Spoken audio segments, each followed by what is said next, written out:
أكبر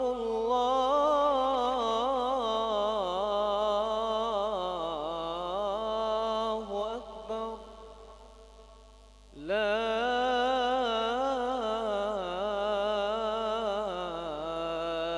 إله إلا الله.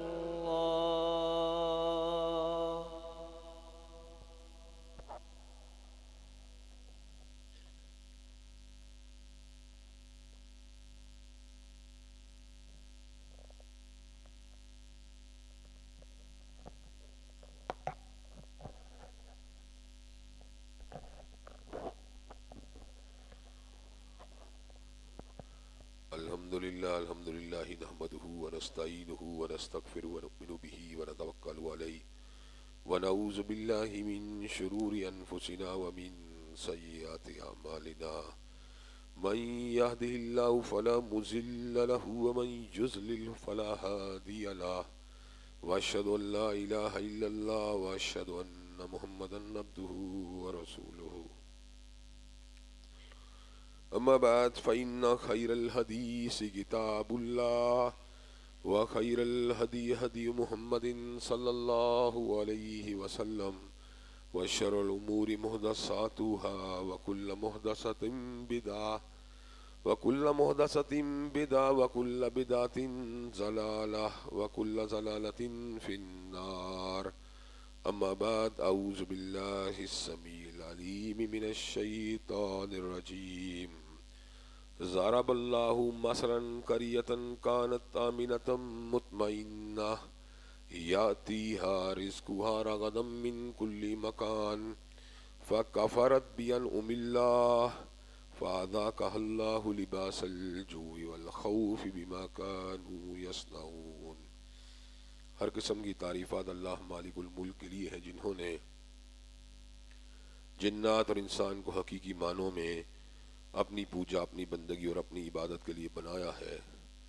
جنات اور انسان کی تخلیق کا حقیقی اور بنیادی مقصد یہی تھا کہ وہ بارگاہ رب العالمین میں آیا کریں، اپنی جبین نیاز کو مالک کائنات کی بارگاہ میں آ کے جھکایا کریں، اپنے دست سوال کو کبریا کی بارگاہ میں آ کے پھیلایا کریں، اپنی کمر کو حالت رکوع میں اس کی بارگاہ میں آ کے ہم کیا کریں، اسی کی تکبیر کی صداؤں کو بلند کیا کریں، اسی کی تحلیل کی آوازوں کو اجاگر کیا کریں اور اسی کے تسبیح گیت گایا کریں.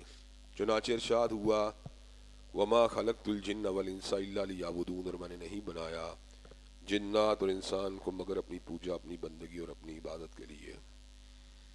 حمد و ثنا کے بعد عرب گنت اور بے شمار درود و سلام ہو اس ہستی اقدس و مقدس پر کہ جن کا نام نامی اور اسم گرامی محمد کریم صلی اللہ علیہ وآلہ آلہ وصحبہ وبارک وسلم ہے.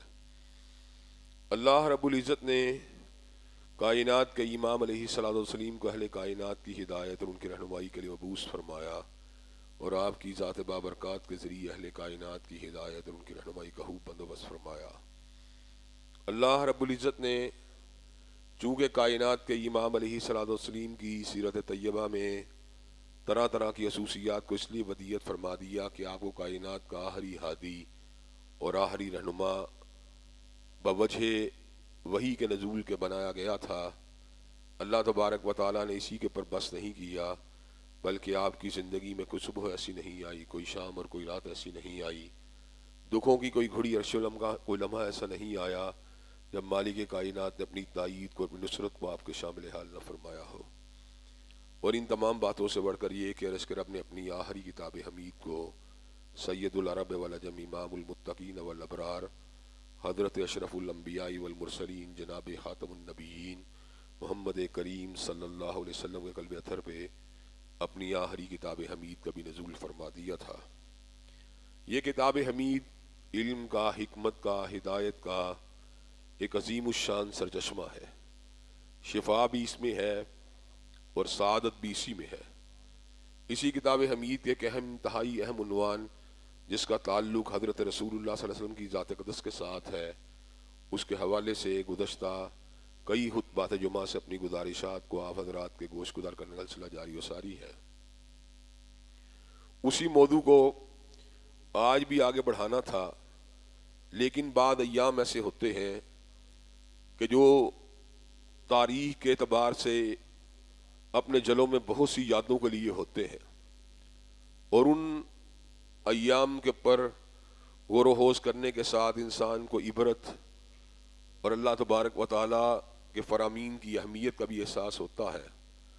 چنانچہ بین الاقوامی حالات کے تناظر کے اندر بھی جب بھی کوئی ایسا موقع آتا ہے، میں اس حوالے سے اپنی چند معروضات کو آپ حضرات کے سامنے رکھتا ہوں، اور بعد ازاں آئندہ خطبہ جمعہ میں اسی موضوع کو جاری رکھا جاتا ہے جس کے حوالے سے گفتگو ہو رہی ہوتی ہے۔ حضرات گرامی قدر، 16 دسمبر پاکستان کی تاریخ کا ایک انتہائی المناک اور کربناک دن ہے۔ 16 دسمبر 1971 کو ہم اپنے ایک بہادر سے محروم ہو گئے، اور یہ بہت بڑا سانحہ تھا پاکستان کی تاریخ کا۔ اگر امت کی تاریخ کی بات کی جائے تو 3 ایسے واقعات ہیں جن کو امت کبھی بھی فراموش نہیں کر سکتی۔ ایک واقعہ سقوط بغداد،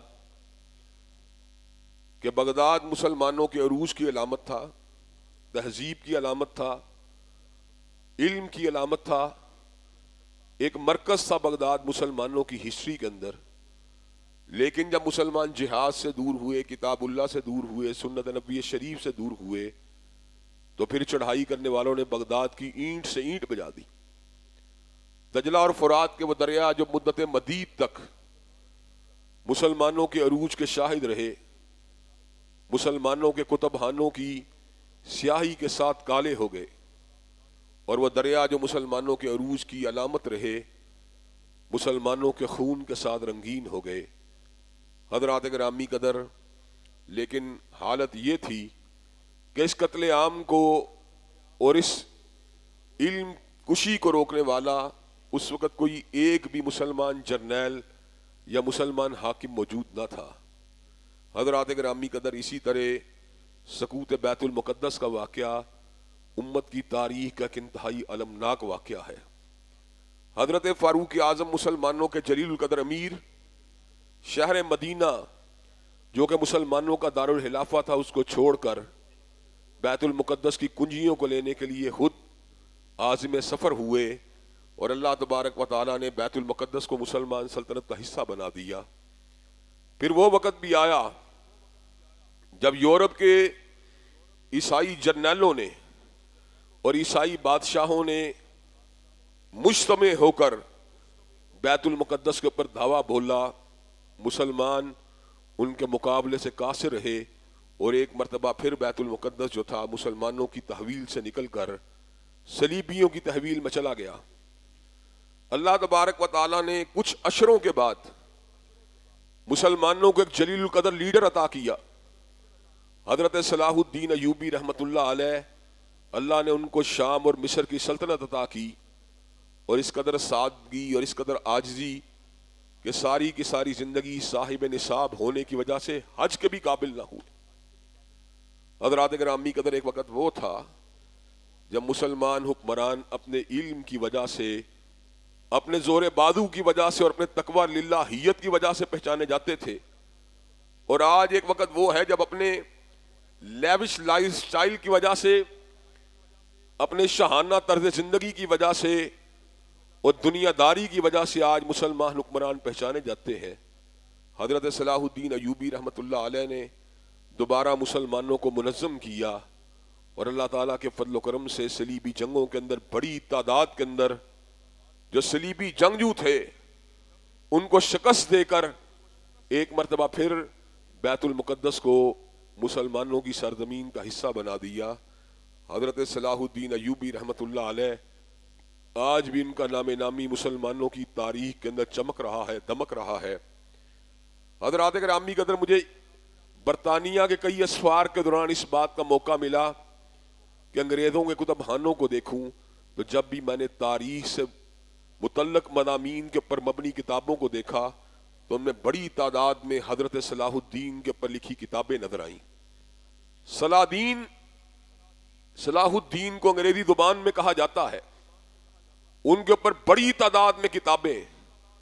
یورپ کے بڑے بڑے ہسٹورین اس بات کے اوپر حیران رہ گئے کہ کیا وجہ تھی کہ حضرت صلاح الدین ایوبی رحمۃ اللہ علیہ نے وہ قبضہ جس کو بڑی پلاننگ کے ساتھ صلیبیوں نے کیا تھا اس کو توڑ کے رکھ دیا، اور بیت المقدس کے علاقے کو دوبارہ سلطنت اسلامیہ کا حصہ بنوا دیا۔ حضرات گرامی قدر، لیکن پھر کیا ہوا؟ جو نہ تھا خوب بتدریج وہی خوب ہوا، اور غلامی میں بدل جاتا ہے قوموں کا ضمیر۔ اور پھر کیا ہوا؟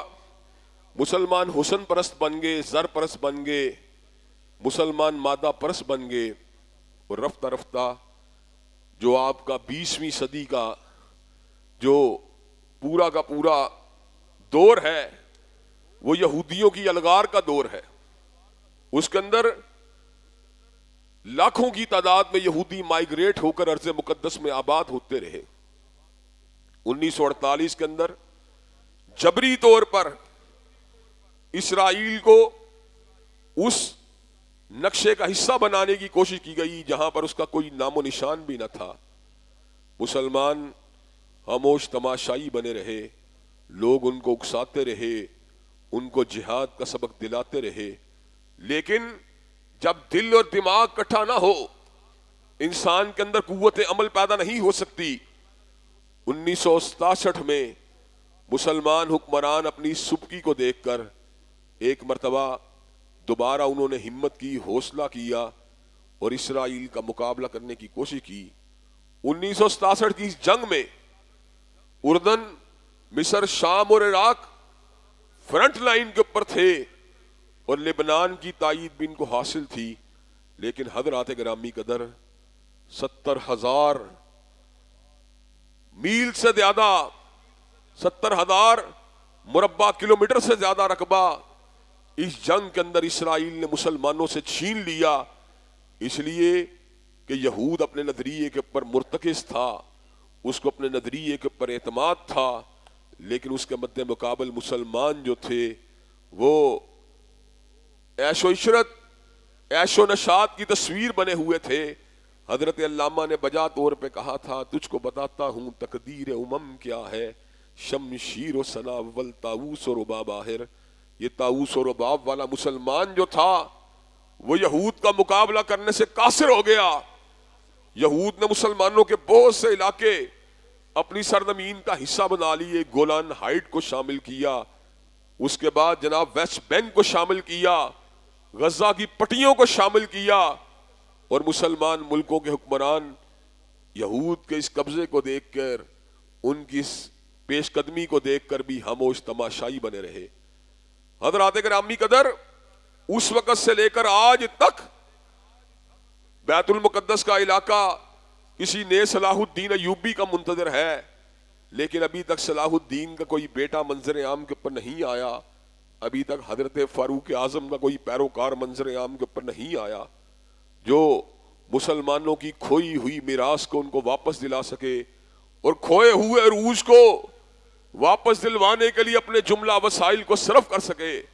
حضرات گرامی قدر، اس کے بعد جو تیسرا بڑا سانحہ ہے وہ سقوط ڈھاکہ کا سانحہ ہے۔